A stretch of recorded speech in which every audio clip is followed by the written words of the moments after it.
Good morning everyone, this is Reg from Micro Grinder with my latest Snap 30NL installment.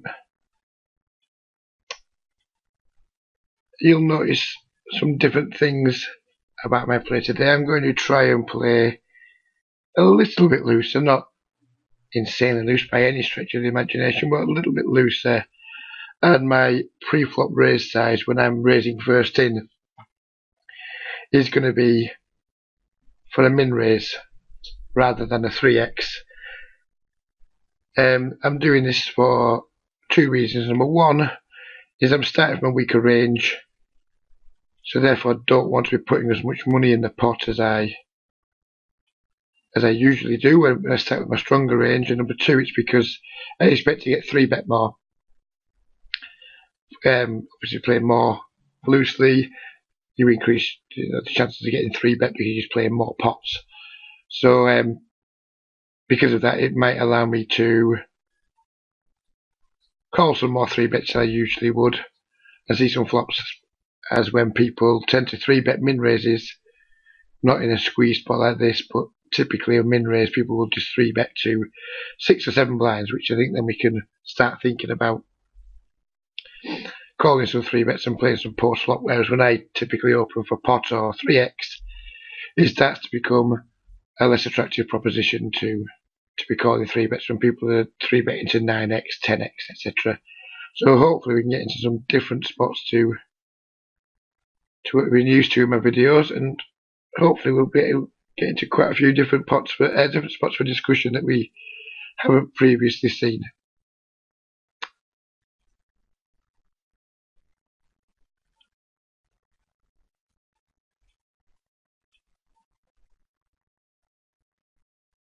I probably should have bet that flop with the 3 jacks, but I've been reading this guy that he's a little bit stabby in limped pots, so I thought that perhaps he might take a stab and we could put a small raise in and just start building a slightly bigger pot. It didn't work out, so there's not much you can do. If people don't have anything, they don't have anything. Here I would typically call with this. Well, not typically call, but given what I'm trying to achieve today, playing more pots, I would call. But because this guy in the small blind's got such a short stack, I think the profitability of the call goes down significantly because of the fact we're going to get jammed on so often. And so we're just not going to get to see flops.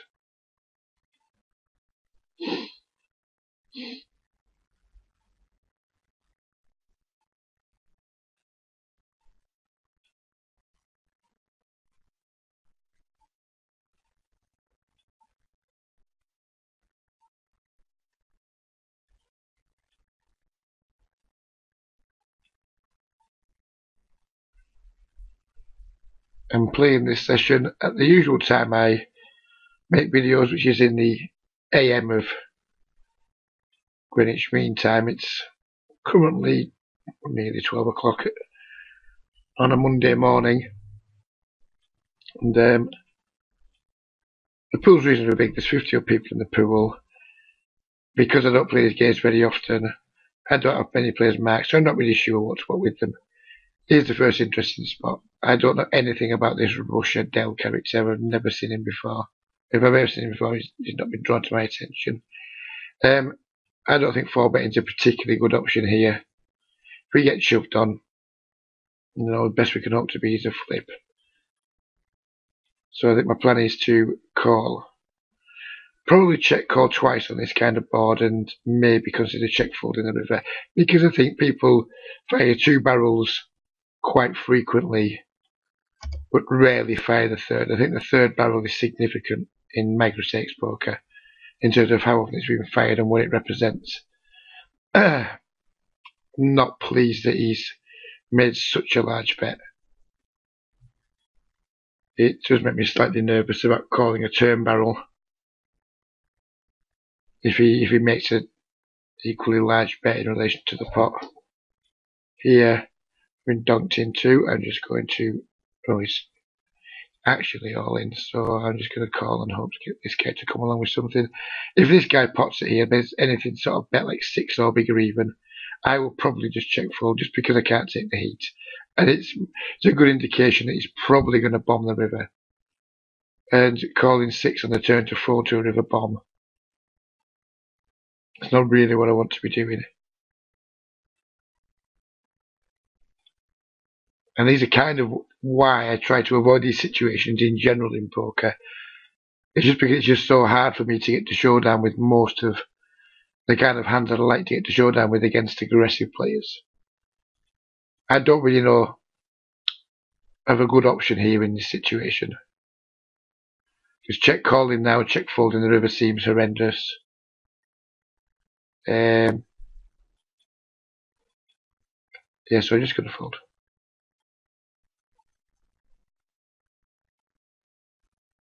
This is where you will constantly hear me banging on, if you ever work with me, about the importance of position, and don't call 3-bets out of position too much, because it's just way too easy for a player to do that to you. And we just end up folding the best hand too often and getting frustrated with the game in general. Because it's like, we're close to the top of our range on a board that isn't particularly scary to us. But we're kind of having to fold because someone's showing aggression, they're not showing any signs of slowing down, and it just doesn't make poker that much fun. And if it's not fun, we're probably not going to enjoy it very much. If we're not enjoying it very much, we're probably not going to be very good at it. So, yeah, so let's jump out there, folks. Don't call too many 3-bets out of position with marginal hands.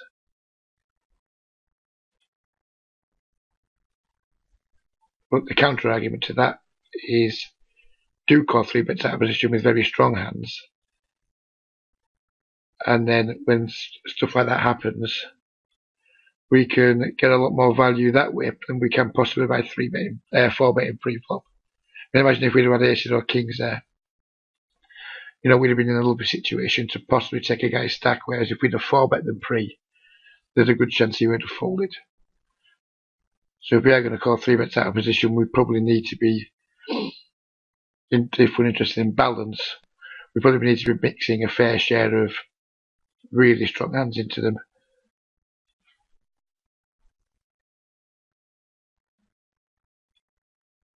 Right, so when this guy now checks here, I've been shown aggression, this is the same guy as earlier. I think his most likely hand here is just 2 high cards. So hopefully we can bet here, and I'd be happy just to take the pot down. I think it's a very good chance I've got the best hand unless this guy has some kind of jack. And obviously he'll be folding to a raise if he does raise. But I think his range is quite weak, so I think he's going to be a bad player. Pretty sure he's going to be a bad player. So I think his range is going to be weak too because he's checked. His range is going to be weak. But there's not many good things can happen for my hand on the turn. So I think it's best just to bet there and be happy if you pick the pot up. But if you get raised by a passive player, well then we just have to fold. And if we are somehow getting bluffed, well, never mind, we're getting bluffed off a weak hand anyway.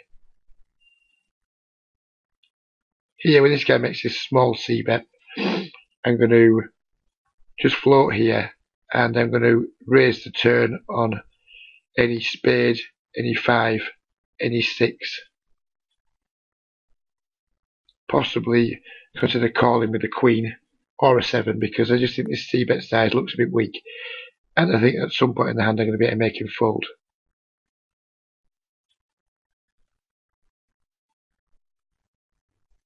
And I don't know anything about this guy. It's just basically based on his flop size, which to me didn't strike me as someone who was looking to build a big pot. If someone's not looking to build a big pot, it typically means that they're in the middle to bottom end of their range. So now I just intend to bet twice. And if he's got a weak king, well, I'm going to give him value.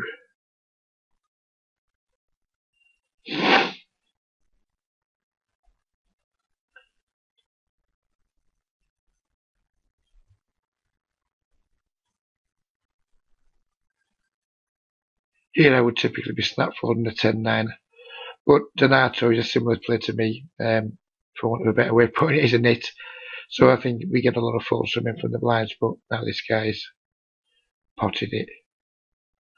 There's nothing much else to do apart from fold.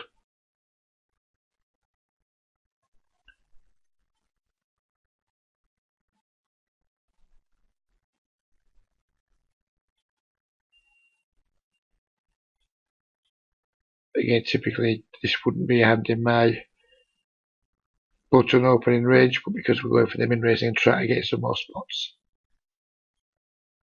we're going to see what happens. We're going to try and get into more spots, give us more points for discussion in the video.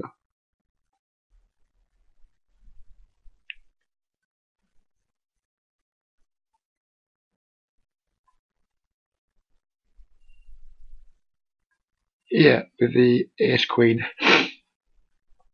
I don't think I get too many folds on this kind of flop against a player that's limp calling, but I think we have a good chance of getting him to fold by the river. So I intend to at least double barrel, unless he raises at some point, and then think about bluffing the river, depending on the run out. If it ran out like a 6-9 run out with a heart or something, probably wouldn't do it. But if it ran out like an ace deuce run out with no draws completed, or a deuce ace run out would be better. Sorry, a deuce king run out because an ace would have given me the pair. I would probably have gone for it. I'm not a huge fan of bluffing them types of players. And people say, oh, we can't bluff fish. And that's kind of true in a way. But if the ranges are so weak, just how much heat can they take if we are triple barreling? You know, we have times we see players there where we've got a strong hand. So we bet flop, bet turn, and then we load up for a river bet and they take us by surprise and fold. It happens a lot. So if they're not really calling our value bets, probably not going to be calling that many of our bluffs either. It's high risk, but it's also high reward. We're going to kind of bet twice to build a pot to try and steal it on the river. That's kind of what I'm trying to do. And with that in mind, I probably should have sized my flop bet just a little bit smaller to kind of encourage the weakest parts of his range to stay in that can't take a river bomb. So I think this small bet big is a good strategy against a lot of weaker players because they'll call the smaller bets and bail on the bigger bets.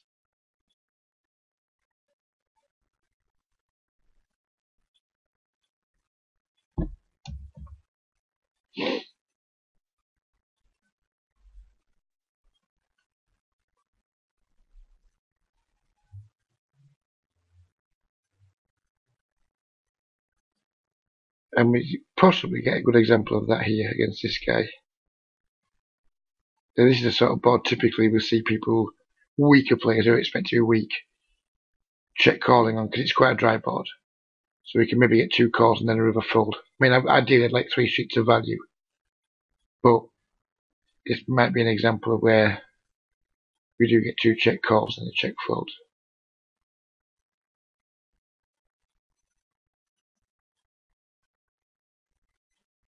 I mean, it's interesting this guy's 2-tabling when he's, no offence to you, sir, if you ever get around to watching this video, but you're clearly pretty terrible.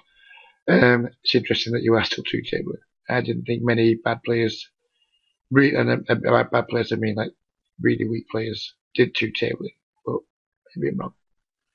Maybe I'm wrong.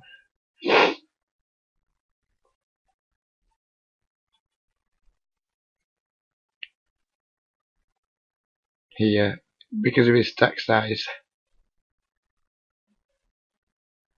damage dunked, it's completely taken me off the point I was going to make. We've got 2 options here. We can call, because obviously we have a ton of equity, or we can raise for the same reason. And I think I'm just going to go with the raise. I'm going to go to around 3x what he's bet here. Because it can never be terrible to get him. He's going to have so much equity even against the top of his range. And when he does this again, when he clicks it back, I wouldn't be surprised to see him have a strong made hand here. So I think we're just going to call here. Probably just call the turn. And that will just give us an issue now. And I possibly could have just jammed the flop. But I was already kind of committed on the flop anyway. I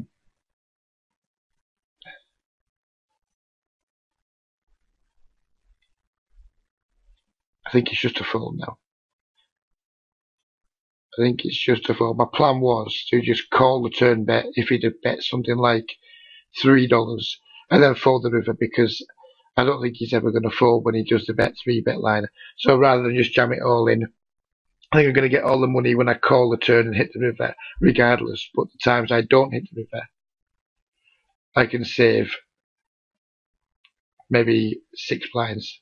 Because there's no point jamming the semi-bluff there if you have no fold equity with it.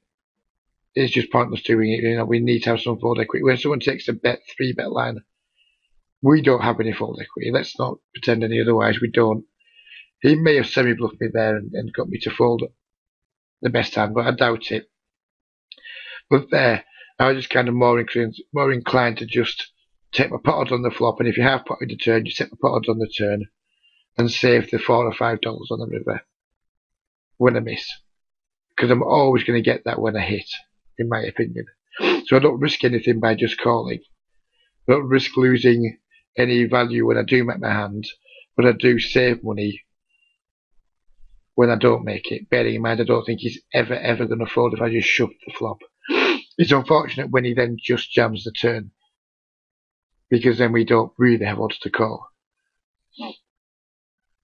So that's unfortunate when that happens. It kind of buggers my plan up. What can you do? I'm still happy with the way I played the hand. Just unfortunately we didn't get to see any more cards.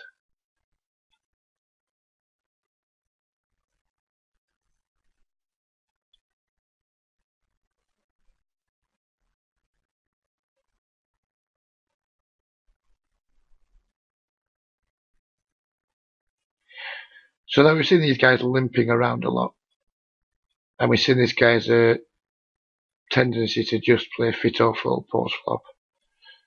So let's just go for a large isolation range and hope to just get heads up with one of them.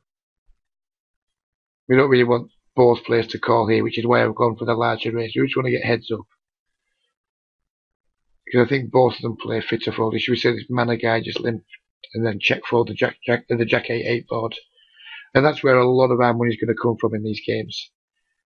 But there's not a lot of point in making an isolation raise smallish in that situation, because all you do is induce 2 calls. The purpose of an isolation raise is to get pots heads up, so our c-bets work better, because our c-bets clearly work far better against one player than they do against 2. If we're going to make an isolation raise, say 120 there, and get 2 callers, we haven't actually isolated anybody. All we've done is juice the pot up against 2 players with a really marginal hand. And it's going to be hard for us to win. But against 1 player, I think our c-bet's going to work more than enough to make it a very profitable play. Here, I'm just going to stab because I think I'm going to pick up the pot enough at the time. I think I'm just going to get people to fold a decent amount of their equity share. If we can get King 10 and Ace Jack to fold here, for example, you know, we've had a pretty good result. We've managed to get people to fold a lot of equity, combined equity against us.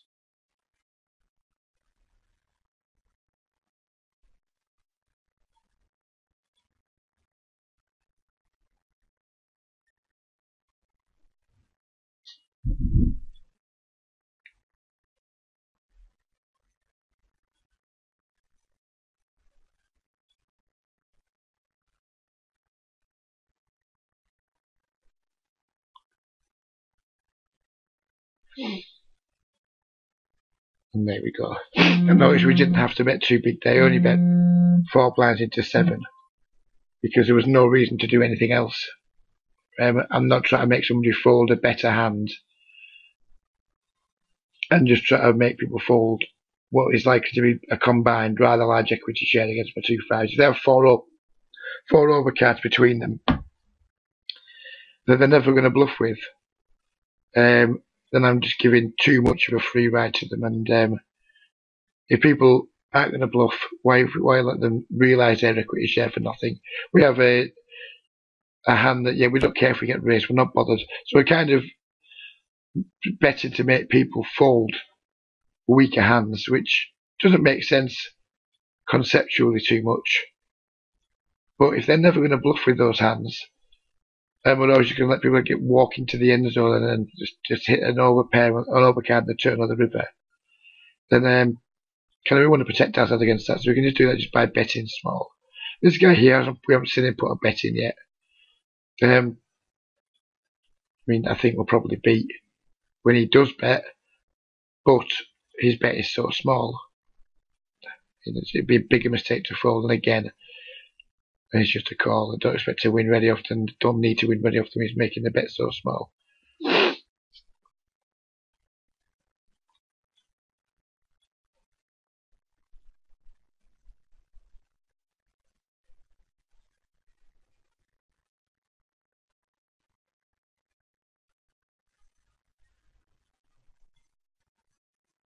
I think what I will do at the end of,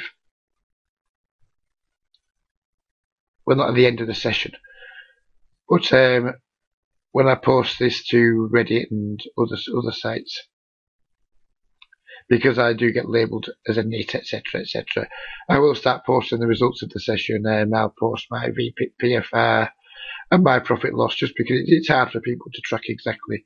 And I do get accused of being a NIT, for which I don't really care about. I mean, I care a little bit because it doesn't look good if I'm producing these videos to help myself attract students and then I'm getting other players criticising my play or criticising my style. It's a negative I'd rather didn't happen. So hopefully by posting the results of each session and by posting my stats from each session, it will help give a little bit of clarity on exactly what happened during it. In terms of people calling me a NIT, which they have done, I could not care less. I really don't. The trolls that call me this, that, and the other, that's good for them. I mean, I'm very confident and very pleased with my results, with my win rate, with my methods. It helps me achieve everything I want to achieve from poker. I have no intention to be a 100 0, 200 0, 4 0 type regular. My main intention is to make around $1,000 plus a month from playing a gentle game of poker, and just that helps keep me away from having to get a real intense proper job. I mean, my job I give a lot of respect to. It's an important job, but having said that, I only have to do it 30 hours a week, which is nice, and poker helps me do that. I tailed off there a little bit because I'm now thinking about this hand. And again, we're in a situation where a passive player's now woke up. This would be a trivial fold. If I had King X, I wouldn't be thinking about this like to fold, but because I have a decent draw, I'm now thinking, can we call one street? I mean, now clearly we'll have to fold if he bombs the turn. But I think we have a lot of implied odds. That is not a good card. But hopefully it may slow him down a little bit too, because I don't think this is a guy who raises flush draws. Two tough spots in a row here. So I'm going to check here and consider calling if he bets around half potish. If he bombs it on folding. Here, my hand's improved, but his range has improved more. So I kind of feel like I'm in a situation I'm going to pay off here a lot. But having said that, after I check back the turn, my range does look a little bit weak, so I kind of have to call. But I expect to lose a decent amount of the time.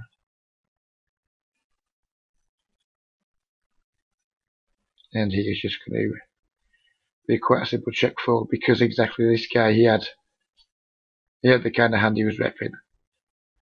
And to be fair, he probably got max value from me, because I wasn't ever calling the river. I wasn't ever calling a turn bet. But there we go. That shows what this guy is. I mean, I can now tag this guy as loose passive,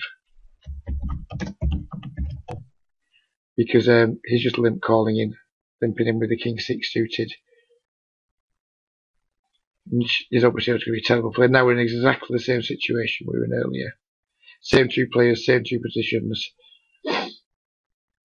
I'm going for the same bet size, and I'm not really fussed if they call or fold.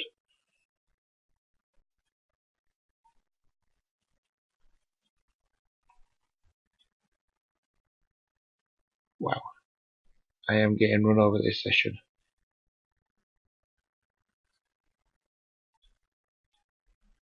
I mean, this is the guy who's been really fit or fold against us. I have a hard time believing people just flop flushes. Again,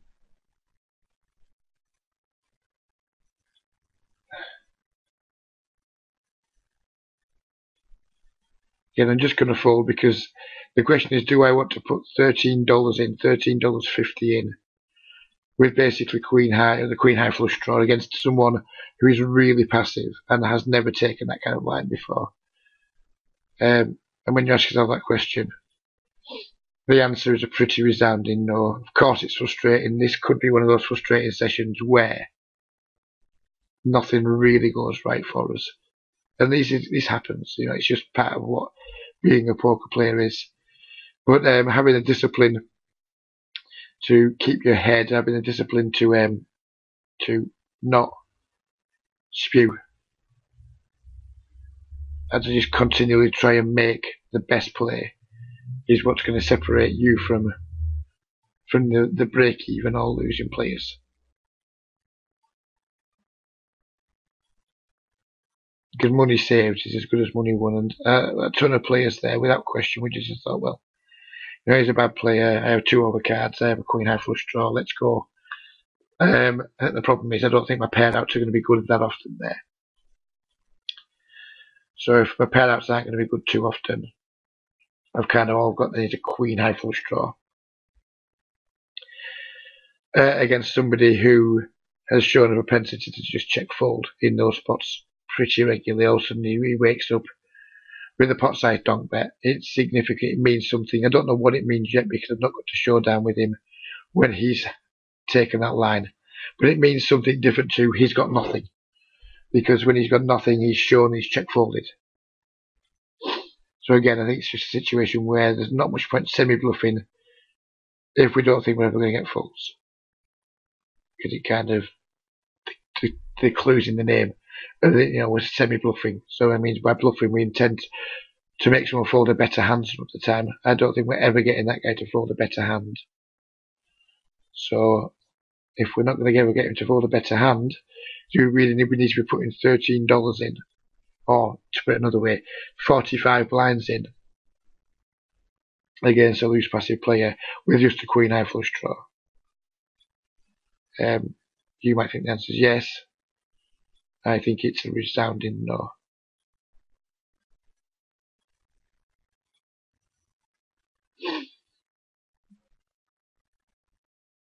Donato, as I said earlier, is a confirmed nit. But Dirty Quack, I've never seen him before. He was in the small blind with an odd stack size. So typically he's going to call quite often and give me some extra value on the call. So I don't mind calling. And against Donato, when he checks here, I'm just going to bet 3 streets and expect him to fold at some point. Because he's a tightish regular. I know he knows how to value bet. So when he doesn't value bet, I'm expecting him to be folding at some point. Usually just folding right there and then. But sometimes he may check call with a hand like pocket 8s, pocket 9s there. But you're not going to check call a lot of streets with them with pocket 8s, pocket 9s. And it's looking like there may be some kind of disconnect issue on 888. So if it does continue for more than maybe 10 or 15 seconds, I'll pause the video and then come back to it when we reconnect. And we're back. That hasn't been happening as much on 888 lately, but it still does happen occasionally. It doesn't bother me in those situations because there's nothing going on. When I'm sat there with a strong hand, it does bother me somewhat.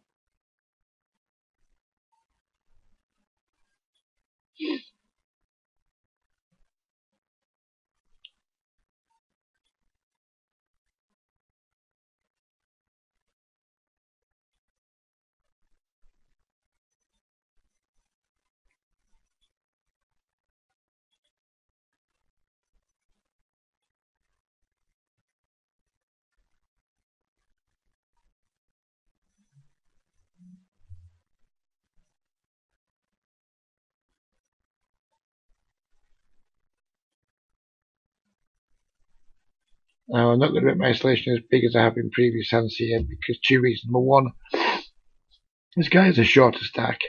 Number two, I'm only isolating one player. So those two reasons, there's less incentive for me to make a bigger bet. And I 3-bet this Russia Del there for clean value. And I probably intend to barrel off because I have my gut shot, I have my 2 overcards. If he check raises me, but clearly it's a full, but cross that bridge if or when we come to it. I think this guy now, I don't know much about him, but he's already given me the impression that he's going to be a somewhat aggressive player and probably quite bad because he shouldn't really have a value check raising range here. And he probably is check raising for value, but he shouldn't have one. Unless he's slow playing aces, kings, etc. I mean, if he's check raising a set here, for example, which is unlikely, if he's check raising a better than one pair hand, it's just clearly a very bad play because my range for doing this blind versus blind is going to have a lot of air in it, which would make it a good spot for him to bluff if he's aware of that. But I don't know enough about him to know if he's capable of re-bluffing me there. I think he's just way more likely at 30 NL. He's just going to be some kind of bad player who's made a value hand and then just wants to start like really try to inflate the pot without really considering what my range looks like.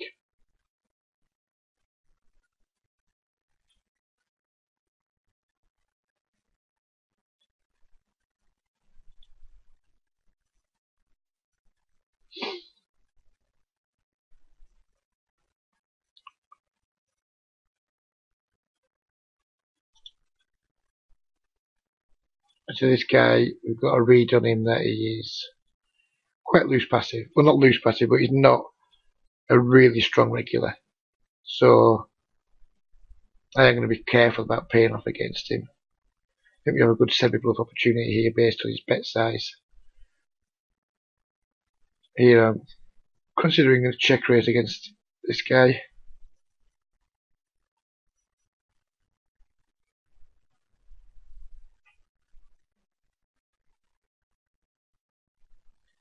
I'm going to. If I didn't have the backdoor hearts, I might not, because I do have the backdoor hearts. The times he does have ace king, which is kind of try to rep, or with a set of deuces.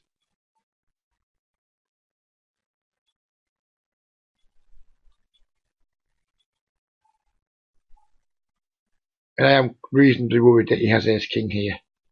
But it's probably the only hand I'm worried about. Ace king and deuces are obviously the two hands I'm really worried about.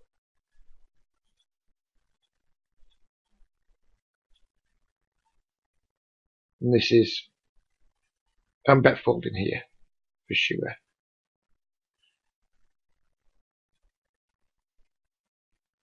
It's quite an interesting card, the king, because all draws have missed.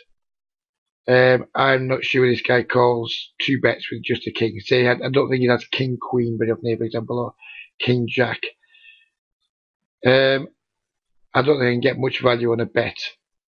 I think I get more value from check calling here and bluff catching when he does have his like jack queen type hands, his 2 hearts type of hands. I do miss value. If he had ace jack there or something like that, I do miss some value. But I think this guy's one of the better players in these games. And I'm not sure he would call with ace 10 there, which is what he had. So I'm pleased with the way he played the hand. And if you notice, I did size the turn only around like just over 40% pot. I did that for 2 reasons. Number one, I think he's too good a player to call a bomb with a worse hand. And number two, if I am bet folding, which I am there's no real reason. I don't think he's going to raise a 40, whatever that was, 45% pot bet, 42% pot bet, and just call a 60% pot bet. I don't think my raise is going to. I don't think my size is going to induce it to bluff any. I think his range is going to stay pretty much the same. So if I am bet folding, I may as well just make it a little bit smaller. Here I am going to just squeeze and not be happy, but get it in against the under the gun guy. Because this pot's getting too busy. There's a good chance if I call, some other people are going to call, and then we're going to be in a situation where we've got ace queen off multi-way. Not much good can happen. Obviously we can flop top pair to kicker and win against one person, but when we go multi-way four-handed, we kind of have to usually have the best hand to win. We're not going to be winning too many times when we don't have the best hand.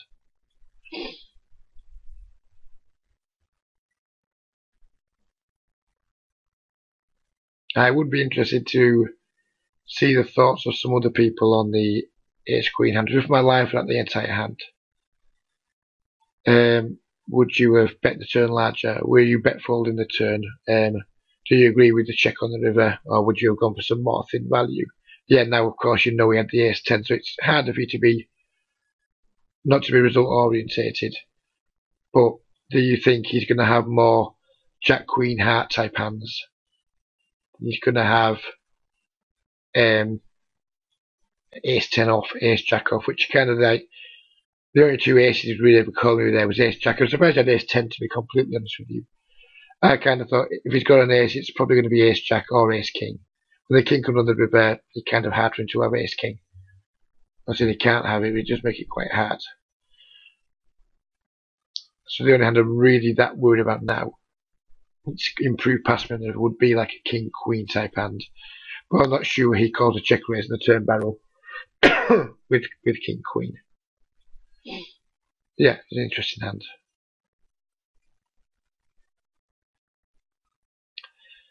Typically I would 3-bet here against a limper and an isolation, but this guy's 2011. So he shows a propensity to overlimp. I mean, his stats proved that with his 2011 bit. So with him overlimping, I think his isolation range is going to be quite weak. Quite strong, I mean. So I'm not going to try and get someone to fold a strong range. This guy's checked 3 times. Yeah, I made a mistake because I was talking. I should have bet at some point. Now I'm just going to bet really small and Toby somehow folds a better hand because we're currently playing 4 high.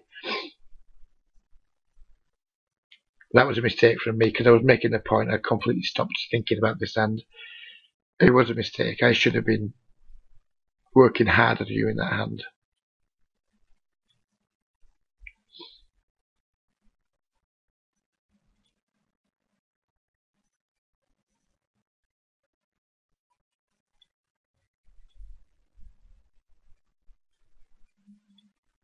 Even though my intention was to play looser during the session, the cards haven't really helped me with that. I do feel I've played slightly looser than normal, but not as loose as I was hoping to be able to play.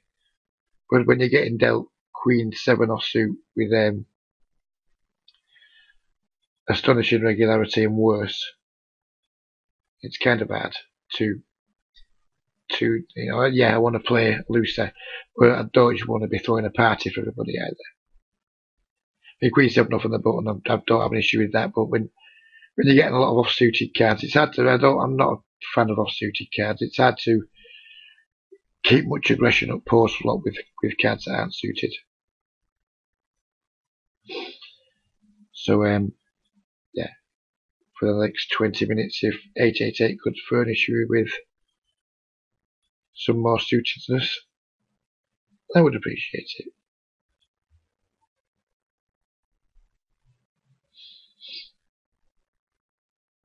Again, 7-6 off is a hand I typically would not be opening, and I'm not going to play it now, obviously, but I would have opened it there. Typically, I do not open 7-6 off from the cutoff.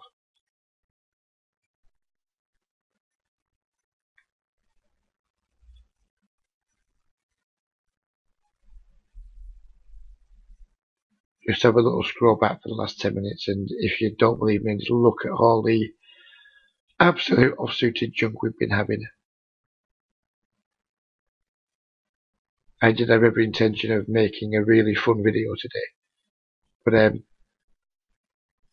the moment, unfortunately, The cards are conspiring to help us. But we have 20 minutes, who knows? Something good might happen. We can start by isolating this guy. And I'm going to do something exploitable here. I've been min raising all session.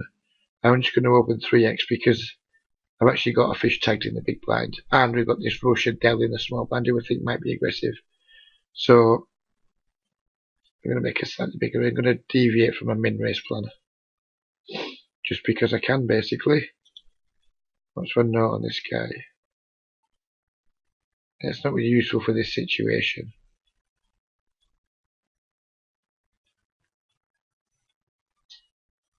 I mean, I'm not happy that green usually means fish in my notes. So I'm not really happy that I've been 3-bet by him. But I don't know what kind of fish he is. So now I'm just going to make a bet sizing that hopefully he jams over with these ace kings and ace queens and whatever it's missed. Obviously he's got ace jack, he's going to stack me. If he's got kings or ace, he's going to stack me. I'm making this by specifically to hopefully, because he's a bad player. I think that's a really small bet. That king is quite simply an atrocious card. I did not want to see the king. I did not expect him to just peel. Is my issue here. He could still have pocket tens and what have you. I'm not really happy with this situation now. So let's talk about ad options. And we'll sit out of this next hand. Checking back and calling the river. I don't like that option much. Betting, I don't know what we get value from. But would he donk a king? No. That's the question. I'm going to check back and I'm going to, if it's not an ace and he donks, I'm probably going to call, but not feel good about it. But can now, I'm just kind of hoping to just show my hand down. But I'm way from in love with this spot. I hate paying off in these games. Now it's a question of can I bet for value? And if I can, what calls? I can only think pocket tens is the only hand I think can really call. Yeah, I'm having a hard time thinking of what hand to get value from. And I'm certainly not going to make a king fold. So therefore, I'm just going to check back. And where he did have the one hand that that I perhaps could have got some more value from. But I'm pleased with the way I played the hand. I'm pleased with the way I've analysed it. And I'm glad it came up because it was interesting. So thank you, ATT. I asked for an interesting situation and you quickly delivered it. If you do have any thoughts on that hand as well, please, I love seeing feedback on how I played the hand, how I've analysed it, how people have responded to my thought processes. So again, if you do, I should probably take a note and timestamp them. So for people who don't have time to watch the whole video, they can just skip to the interesting parts. If you do have any thoughts on that hand, I'd be delighted to hear them. I'm just going to go for my small c-bet. Kind of hoping just to pick up the pot, but relying on the fact I've got 2 overs in the backdoor heart draw. If he raises, it's a trivial fold.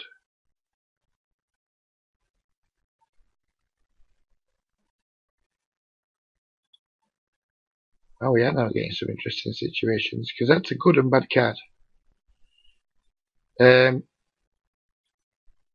Now I just need to decide now whether to bet call or check back. There are 2 options. Bet folding would clearly be insane. But if he just checks shove on me, then I probably need to hit. But I still think it's just way too likely I have the best hand. I'm betting bigger here, just because I'm not bet folding. So therefore I may as well bet bigger for the value, to get value from the hands that I do beat. Here we have a classic squeeze situation. I would normally go a little bit bigger, but because the guy who's most likely to stick the money in doesn't have a huge stack, I don't need to make it that much bigger.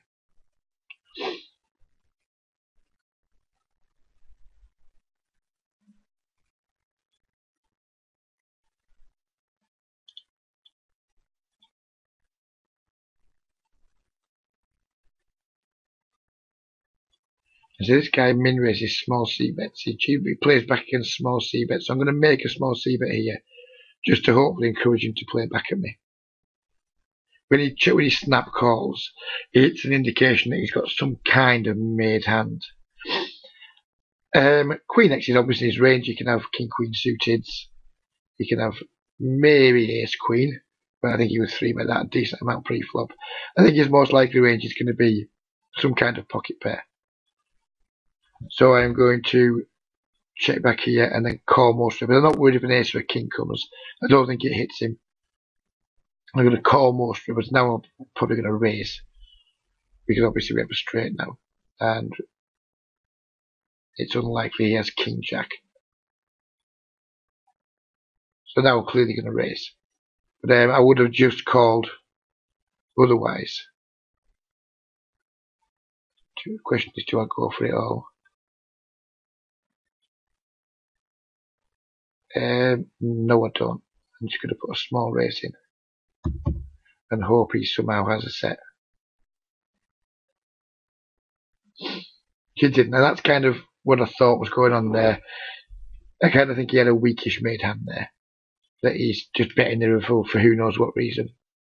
42-11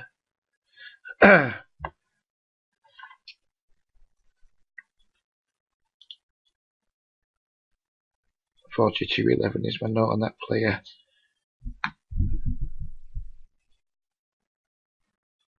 I'm not in love with him. He's got no money hardly, but I think he's going to have me beat a lot of the time. Now I just don't like donating. Fair enough, it's not a big lot, it's 10 blinds, and if my win rate is say 7 to 10 big blinds, 100, and I'm getting 500 hands an hour true tabling, by just saying, oh, who cares, it's only 10 blinds there, and kind of just throw in 12 minutes work away by making the loose calls, because who cares, he's got no money.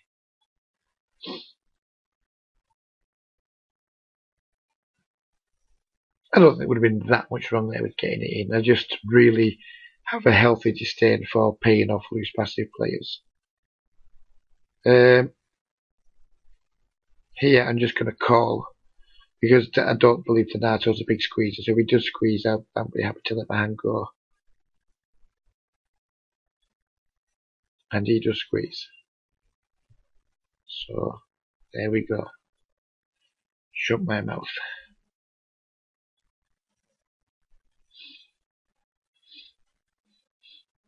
Here we go. Look, this is what you need to do, people. You start moaning about not receiving any good hands, like I did 5 minutes ago, and then they just come in bucket loads. That's what you have to do. Sit there, make videos, moan to yourself about getting no good cards, and you'll get them.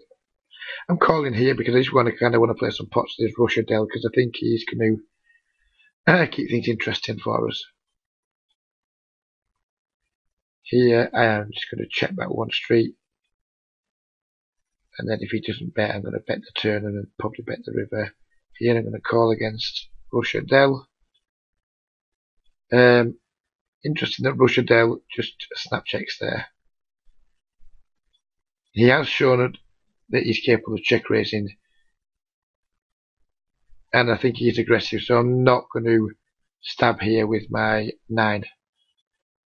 And he's going to check back, and I will probably call a small river bet. Now he's checked again, kind of thinking, what does his range look like? I think it looks a lot like Queen X, that's now bluffing the flop and now just like checking the turns. Queen X giving up. That's the type of range I'm putting him on. Maybe pocket jack, something like that. The question now to ask myself is, do I think this guy is going to fold a better hand here, i.e. Queen X, if I bet? And if he's an half-decent thinking player, I don't think he is. Especially with the line I've taken, which is call and check. So because I want to get more reads on this guy, I'm happy to check down and to start to now find out a little bit more about him. Because I don't think he's going to fold. If I thought there was a chance I could make him fold a queen, I would make the bet. I would turn my hand into a bluff. That's kind of what I thought. I mean, he would have folded that probably. It's kind of what I thought about him. He's not a particularly good player. He's opening king 9 off from what I want to say was middle position, was it? No, the cut off. which isn't terrible, it's not good. I mean, it can never be called good. And then he's c-betting the ace-9 board, and then presumably bluff catching. So yeah, I'm starting to get a bit of a slight read developing now that he probably is going to be like a bad aggressive regular type player.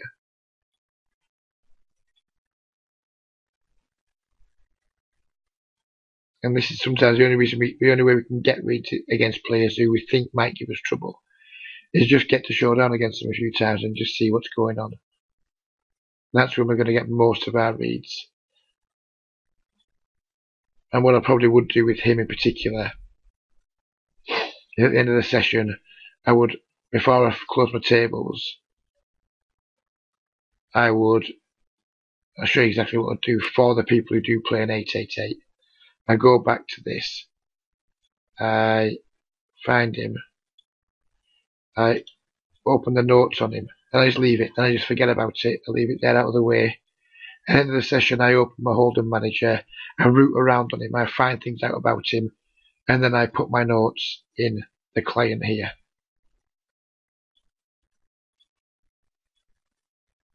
And then I've got them for next time I play against him.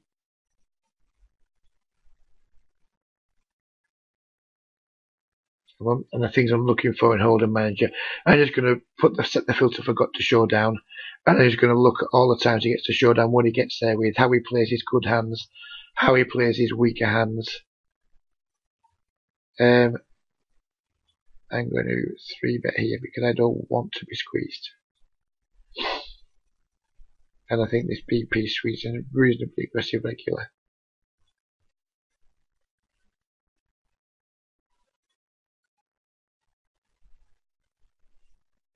Pissilder, I like that name. I like it. And now I'm just check folding because that river is horrible.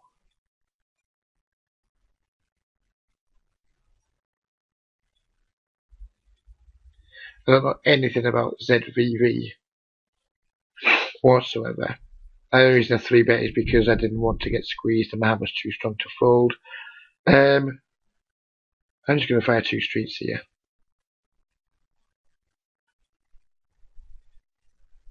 I think he can peel once with pairs that he's peeled with, and just some random floats. I don't think he peels twice. Typically, I mean, I don't know him personally, he might, but typically unknown players who may be regulars, I don't think they're going to call twice on ace-ace-x with sort of like, if he's a sort of player who calls too many 3-bets, if he's peeling all his pocket pairs, for example, 10-9 suited, they might float 1 street just to try and take it away on the turn. But when you fire the turn barrel, they play very honestly. I don't think they keep floating, although it would be a really good time to go for the double float against aggressive regulars.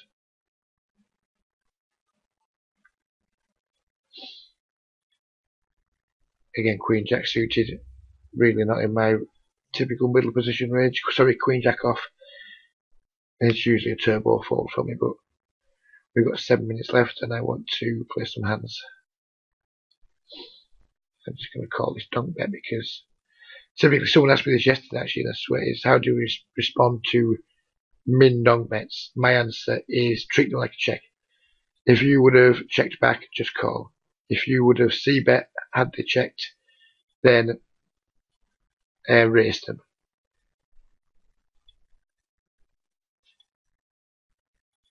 Right, this is interesting because I have no idea anything about this player. He's UK, he's using what is probably his real life nickname. He hasn't got a full stack. All those things pretty much add up to him probably being a bad player. So therefore, calling 3-bets out of position with ace jack off isn't going to be my favourite thing to do, but if I am going to do it, I'm going to do it against players I suspect are bad. No offence to you, Stowie, if you are watching the video. But typically, people with your type of name, and this might sound stupid to a lot of people, but people with your type of name who try and use real world nicknames for their gazelles and don't play full stacks and are from the UK, typically quite bad at poker. So, yeah, tip to you is don't make it so obvious that you're not a good player. I'm going to call here because of this mana guy. I want to try and play as many pots with him as possible. Best way to do that is not make him fold by 3-betting.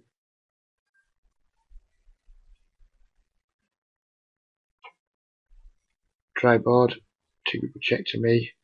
Pretty obvious situation to just try and bluff.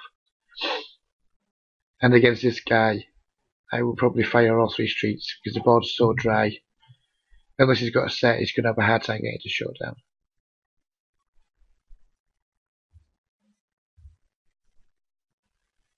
This is really quite interesting because what hand would this guy really do this with? I mean, obviously I have to fold because I have nothing. But it's such a dry board and he's gone for the check raise. It kind of doesn't make sense. He looks bluffy. Unfortunately, I don't have a bluff catcher, so I'm going to pull this hand up. Oh, both the other guy folded. I was going to pull it up and see if it went to showdown, to see what he did it with.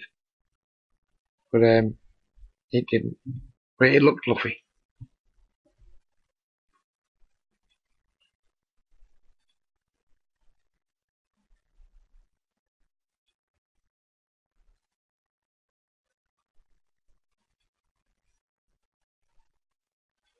So this hasn't been the most interesting session. I suspect it might be my first losing session when making a video, unless something good happens in the next 3 minutes or so. But we did have some interesting spots in like the middle third. And sometimes this is what poker's like. You know, a lot of the times you play for an hour and nothing much interesting will happen. Well, that's interesting. This Russia Del character is now there with a small stack, which kind of confirms what I think is going to be a bad aggressive player. I'd like to have seen that a little bit earlier. I could have maybe played some hands differently against him. But whatever. We don't always have the information at hand when we need it. 6, 9, 10 rainbow. Someone's limp called under the gun. I'm going to c-bet once, and then I'm going to barrel on any card higher than the 10 and give up on everything else. Yeah, I'm going to squeeze. Hopefully, we get a fold from the raiser and get a call from Ready Way. It's a really trivial fold there when he min raises. Who knows what he's doing it with, who cares? We didn't get our squeeze through, which is disappointing, and we flop. A very disappointing situation. Against one player with our 2 backdoors, 2 overcards, I would consider c-betting. Against 2 players, this board is pretty much the nut worst. So I'm just done with it now. Hopefully we get to see a free turn card. Seems unlikely, but you never know, we might. We do see that free turn card that may get us in trouble. I'm not going to bet it. I think when people check back, it implies showdown value. People tend not to fold hands that have showdown value too often. So again, another free card would be nice. And this is why I didn't bet, because both guys have shown not much interest in the pot on the flop, and all of a sudden there's just been 40 blinds going in on the turn. So I'm just going to get out of the hand now. See what they turned up with. If we can manage to see a showdown.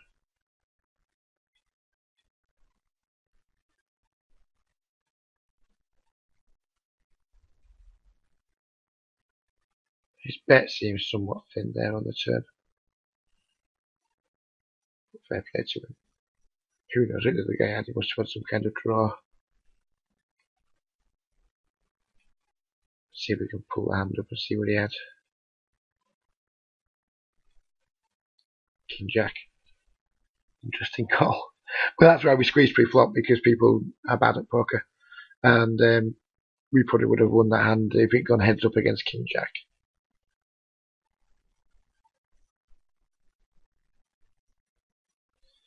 But this is why you will find me not bluffing very much in 3-bet pots when I'm missing my overs, because people call with hands they shouldn't call with. He desperately shouldn't be calling with pocket sevens. When I squeeze from the big blind against under the gun, pocket sevens are going to be in miserable shape. What people do, and there's pretty much nothing you can do about it, they make bad calls, and then they're not going to fold. I mean, if I'd have c-bet there, he's not folding pocket sevens on that flop.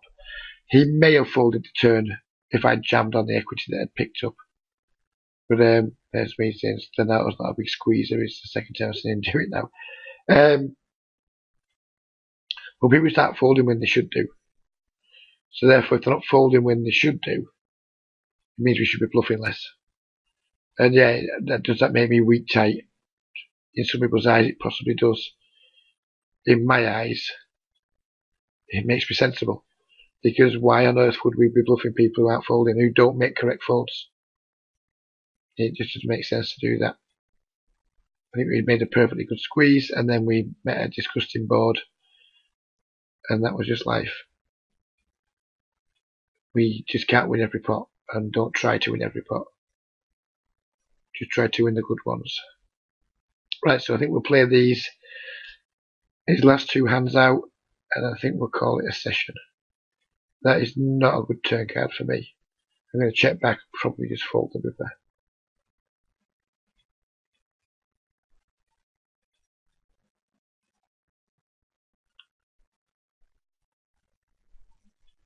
Yeah, so all in all, it's been quite a dull session, but as I said earlier, that's life. That's just what's going to happen sometimes. I hope you still enjoyed the video. I hope you still got something from it. There were a few interesting points of discussion. It didn't quite work out as I expected it to, which was hopefully playing more hands, getting in more spots. But the cards didn't really help us in that matter. But never mind. There's always next time. Take care for now, and I'll catch up with you soon.